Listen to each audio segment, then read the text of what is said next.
Today's class is going to be a ginormous leap, but I trust that we can do it together. Last class, we began a discussion about pure non-duality. I laid a handful of foundations for you. We talked about the difference between a dual mindset, a semi-non-dual mindset, a non-dual mindset, and a pure non-dual mindset. And we looked at the difference in the way that we think as we transition from one state to the next state. I spent some time going through the 4 stages of radical forgiveness. Stage 1 was to make the subconscious conscious. Step 2 was to become aware of your connection to now, to tap into the innate intelligence of existence itself. In Course in Miracles, we call that connecting to the Holy Spirit. Step 3 is the process of radical forgiveness.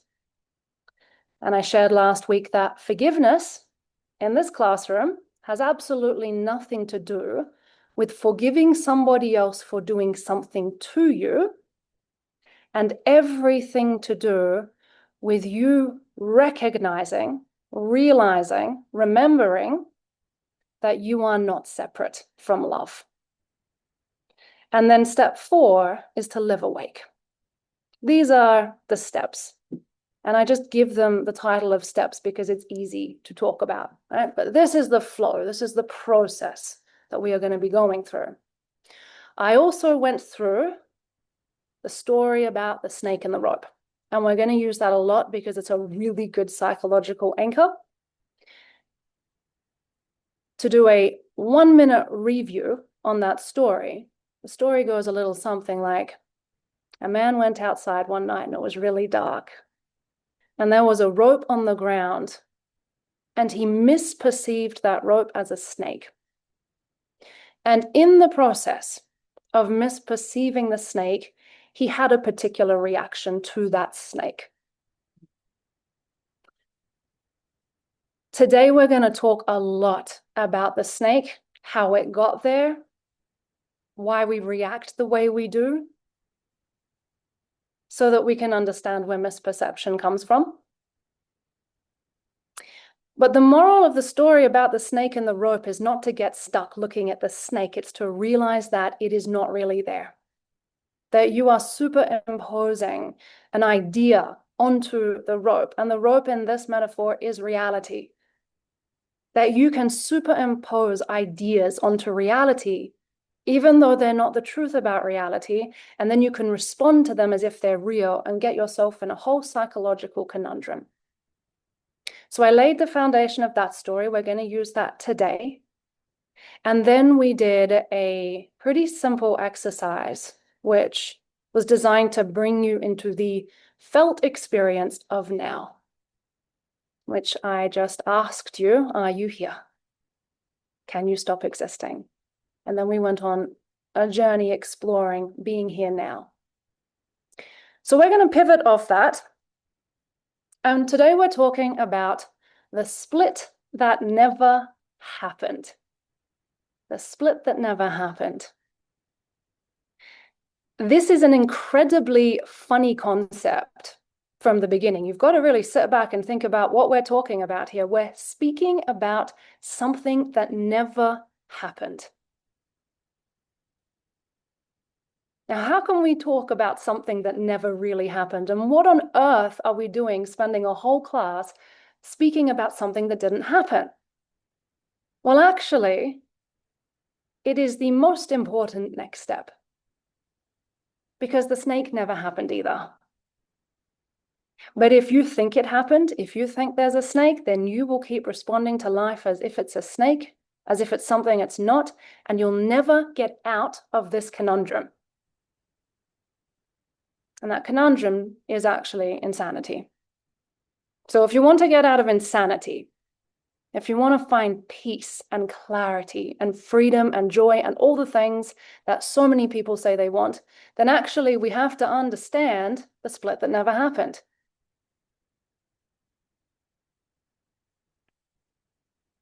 I'm going to do my very best to stay focused on this today, because although it's actually quite simple, it's going to be a leap for a lot of you psychologically. There's going to be a lot of questions that come up around this topic. Before we dive into it, I want to remind you that underneath the classes, there is a PDF and a chapter that I highly encourage that you go through as well. Again and again and again, there's lots of questions answered in those chapters. So if you get stuck, you've got to go through this. You got to listen. You got to go again and again and again until it starts to drop, until it starts to land, okay? Because it's really important. And in my universe, in my experience over here, I have learned that theory alone is not going to cut it, but experience alone is not going to cut it either. Theory and experience have to come together. And so today it's going to be an experiential classroom. I'm going to be teaching, but I need you to feel. I need you to feel what I'm going to be talking about and actually try on a lot of what I'm saying for yourself in your experience. And I'm going to guide you how to do that. So that this is not you just sitting and taking in information. It's you closing your eyes. It's you contemplating the words. It's you feeling through what I'm saying and coming to your own conclusions. Because this is a personal journey, you know? I said this last week, I'm a student of Course in Miracles. It is my favorite guide in all the universe. And it says that this is truly a self-study journey, right? So we can guide each other. I can help you. But this is a personal relationship that you are developing with you and God, you and yourself. And so you've got to develop and cultivate a relationship with the truth experientially. You got to put the knowledge and the experience together so this becomes yours. This becomes yours. I was joking about this yesterday in class. I said, you know, many people look to masters or enlightened beings and try and study them, study their lives, study their behaviors. Well, what did he do in that situation? What did she do under those circumstances? And then we try and replicate their behavior. It's never going to work. An enlightened being doesn't come here for you to study them and copy them in their behavior. They want you to understand what they did psychologically, mentally to free themselves. And their message is, you can do this too. But you have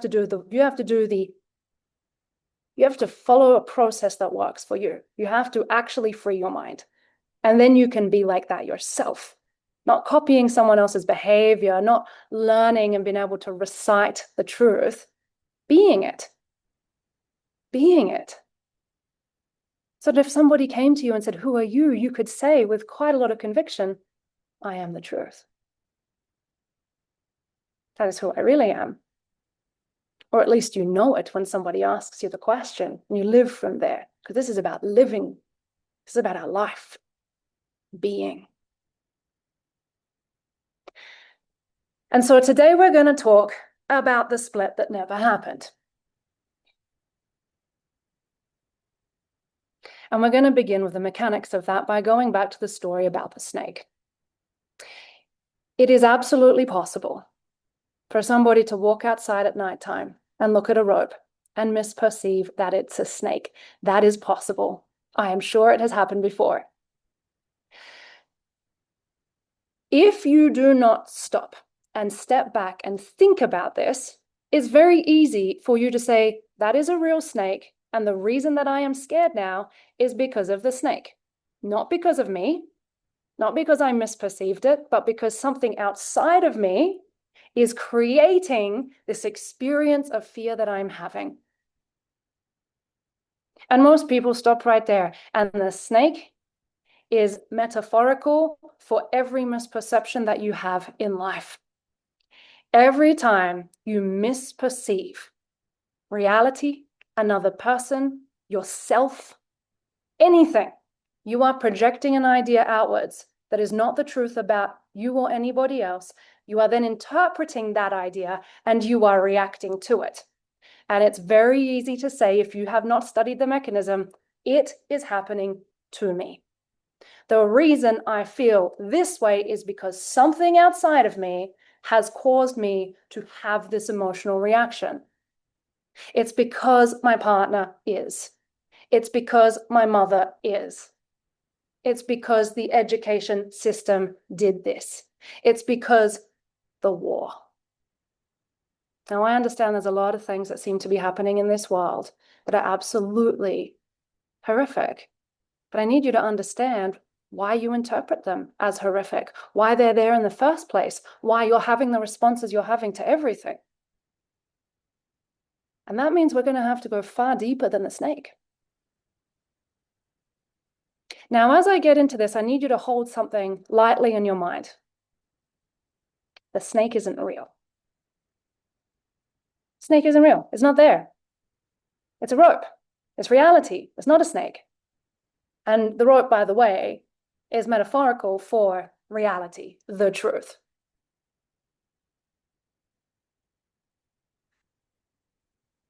So as we begin to understand and unpack the mechanics of the snake, you need to hold this idea in your mind simultaneously. We are learning about something that isn't real. The snake isn't really here. The only reason that we are going to do this is so that in your mind you start to question the reality of that snake, not so you can focus on it and say, it's an illusion, it's an illusion, it's an illusion. That doesn't work. But so that you can pierce through it and put your full attention on reality instead. You need to be able to go through it and actually see the truth and keep your attention focused on the truth. There is a pitfall that many students who are learning about the illusory nature of reality get stuck in. It's not even a correct sentence. There is a pitfall that many students who are learning about the illusory nature of the illusion get stuck in. Reality isn't an illusion. The illusion is an illusion. The pitfall, and if I tell you about it up front, hopefully it will answer questions for you that you'll have in the future, even today, is that subconsciously, we know we are one. Subconsciously, we know we're all one. Consciously, you may have forgotten that entirely, but subconsciously, we know that what we think about another is how we think about ourselves. What we project onto another is what we're projecting onto ourselves. What we think the world is will reflect what we think we are. And the subconscious knows that very, very well. And so if you walk around starting to say, this is an illusion, this isn't real, this is an illusion, you are going to start thinking you are an illusion, that you aren't real. And that is not the teaching. This teaching isn't you are an illusion. The teaching is the snake isn't real. The snake is an illusion, but that's not who you are. You are reality itself. So we need to be able to pierce through the illusion, put our focus on reality and say, that is what I am. I am not an illusion. I am love itself. I am love itself. Love is all that's here. Love is all that's here. If you get stuck only focused on the snake, then you will lay a psychological foundation in your mind that says that you are nothing. If you walk around thinking, I am nothing, I am nothing, I am nothing, that's going to lead to feelings of purposelessness, meaninglessness, emptiness, depression. That is not what we're doing here. The outcome of this work is waking up in heaven, not being depressed, thinking you're in nothingness. That's silly. Why would I do that? Why would I share that with you? Isn't that ridiculous? It's a lot of students who come in, it's like, I don't want to disintegrate my ego because I like being something. I don't want to be nothing. And I'm like, wait a minute, no. We're giving up nothing for everything, you guys. We're giving up fear for love. We're giving up fear for love for heaven. That's the outcome of this work. Don't think it's anything else. Freedom is heaven. But we have to focus on reality. So today, when we look at the illusion, please understand that we're still in step one. We're making the subconscious conscious, but we do not want to get stuck looking at the illusion and calling everything an illusion. We need to understand that so that we can connect to the present moment, so that we can radically forgive the illusion and wake up in heaven, where our mind is fully saturated in the truth. Following? Good. Very, very important. If at any point through this journey, you're walking around feeling like, wow, everything feels empty, everything feels like a void, everything feels meaningless, I don't even know if I'm real anymore, I'm starting to feel depressed. Psychologically, you're focused on the illusion and you're making it mean something that it's not, because it doesn't exist. It means you have put your attention back in the lie and you need to get back into reality. Okay? So it's like a warning sign if you start feeling like this. I need to go and clear my mind a bit more. Some wires are crossed in there. The outcome is heaven, you guys. The outcome is heaven.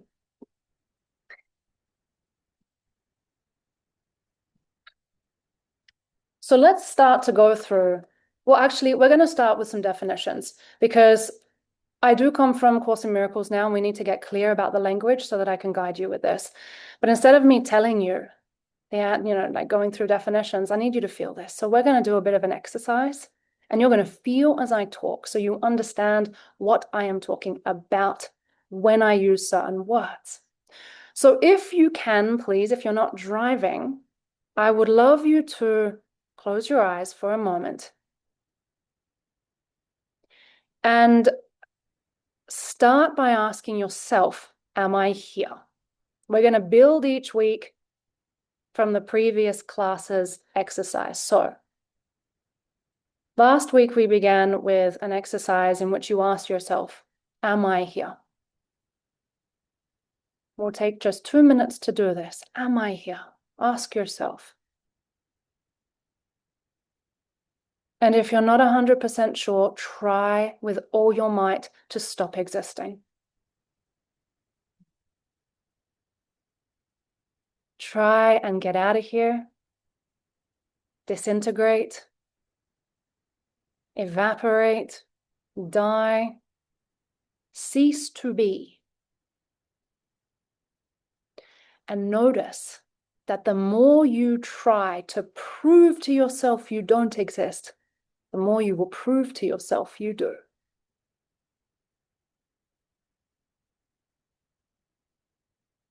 Even with all the willpower in the entire universe, you cannot cease to be. You have absolutely no evidence of ever not being. Feel that.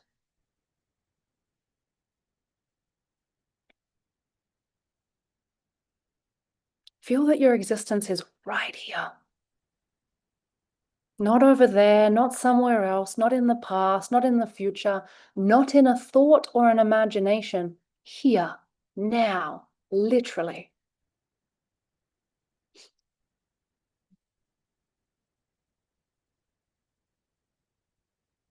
And notice that your existence has no geographic beginning or ending. You can't find it. Wherever you search for it, it is here. Feel it. Everybody has access to this for all of eternity.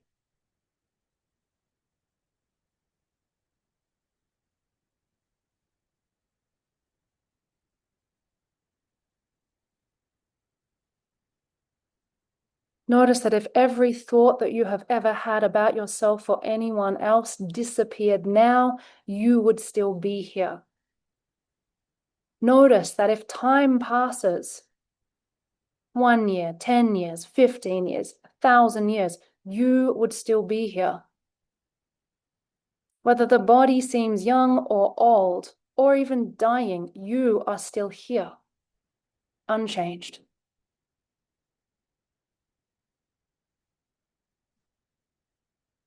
The first definition that I'm going to give you today is God.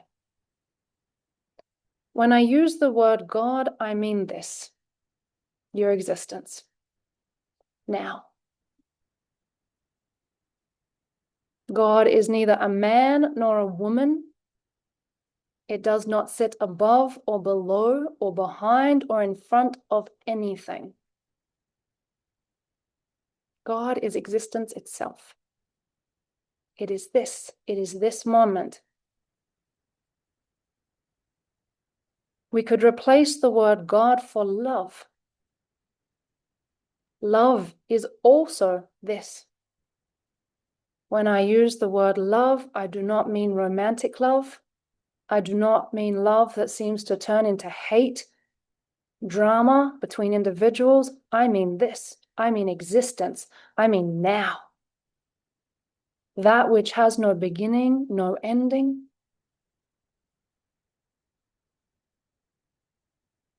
We could use the word truth, reality.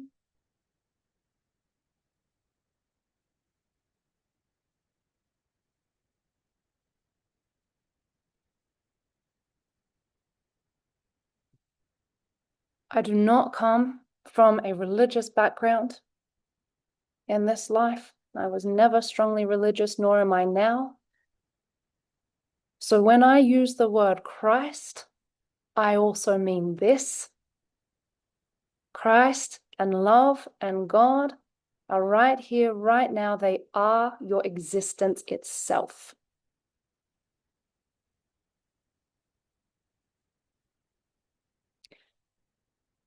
The only reason I am going to differentiate between God and Christ is this, and I need you to feel it. Can you feel that you exist? Yeah, you can. That existence can't go away. God created you to exist. That's pretty much it. The fact that you can be here and know this now is because the Creator, God, created you to exist.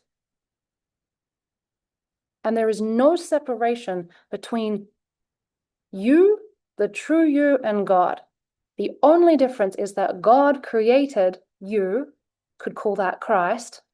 Christ didn't create God. That's it. If God didn't want you to be, you would not be.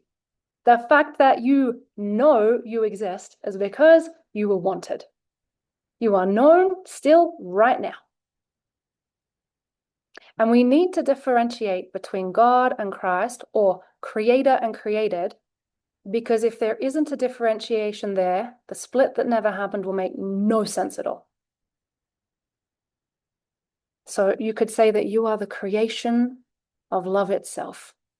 And love creates only what it is, which is why you and love are one. You're going to be able to go back and listen to this again and again until it lands. Heaven. Heaven is not a place. It is a state of clarity. So when I say heaven, I mean clarity. When your mind is absolutely clear and in a state of knowing who and what you are in heaven.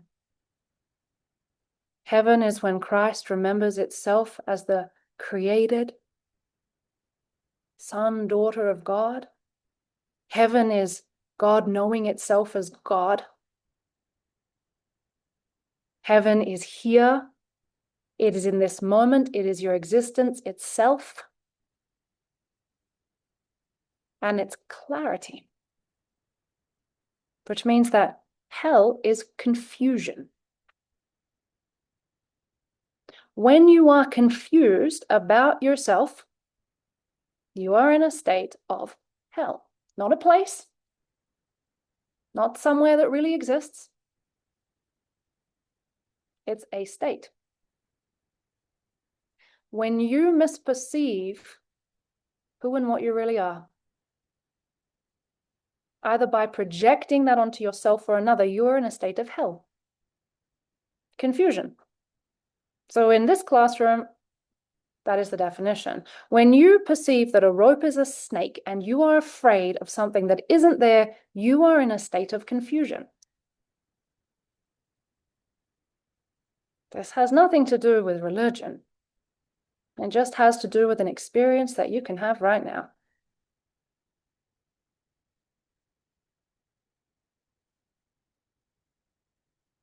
Cool? So I want you to feel these words, because if we don't go through a process of feeling them and defining them so we have a shared language, what happens is your subconscious is going to go back to memories and stories you have about these words, and it's going to superimpose meaning onto those words that I do not mean. So we need to be clear here. When I use these words, I'm talking about now. I'm talking about existence. I'm talking about love. I'm talking about clarity. And now that we have that language, we can move forward.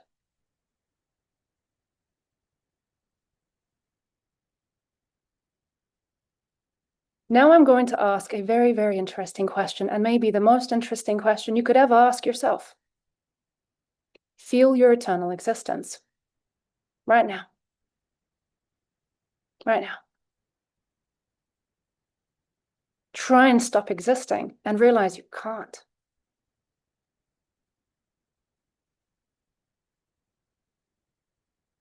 Notice that there is no separation, no split, no tear in the now. Never has been, never will be. There's no fear here either. If this is real, how on earth did you go from this, which is all there is, to thinking you're separate?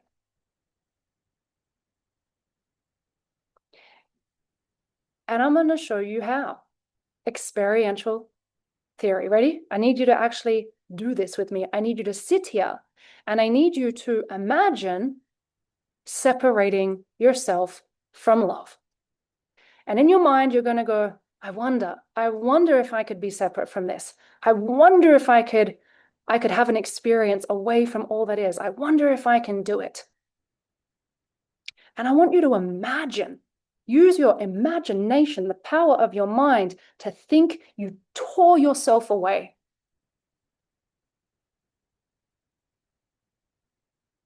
And then I want you to say to yourself, oh my God, I did it. Oh my God, I tore myself away from love.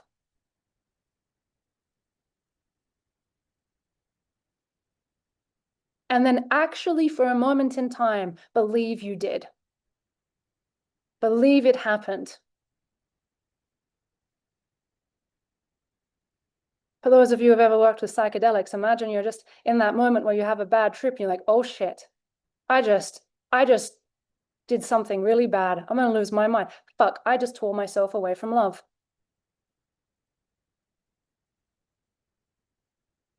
You can believe it happened. You can absolutely believe you did it.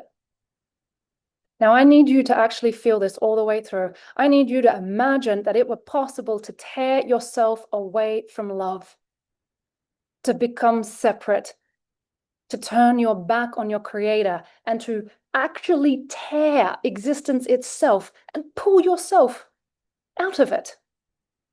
Now, if that actually happened, if this were real, how do you think you'd feel? If you actually thought you could tear yourself away from the source of love, from your creator, from all that's safe, from all that's caring, from all that is magnificent and beautiful and heaven itself, if you believed that you could do that psychologically, that's actually fucking terrifying.